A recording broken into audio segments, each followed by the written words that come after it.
रहने की आवश्यकता है। जैसा कि हम जानते हैं, पहलगांव में निर्दोष हमारे भाइयों का जैसा रक्त बहाया गया,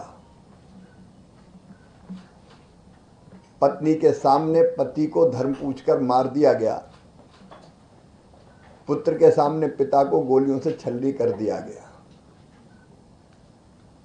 हमारे देश का संकल्प है आतंकवाद को पूरी तरह से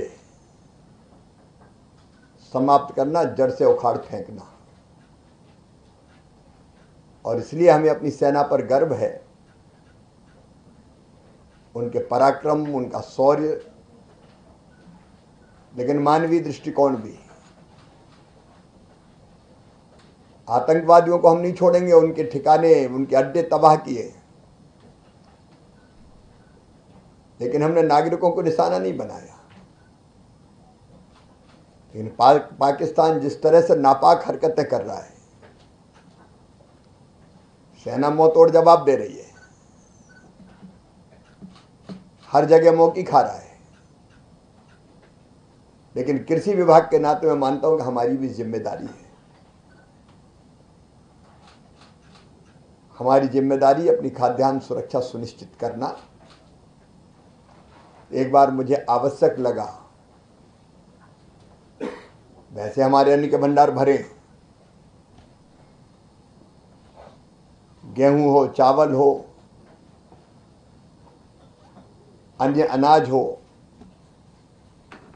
हमारे पास पर्याप्त मात्रा में उपलब्ध है। दालों की खरीद जारी है, प्रोडक्शन बम्पर हुआ है। लेकिन फिर भी एक बार हम समीक्षा जरूर करेंगे।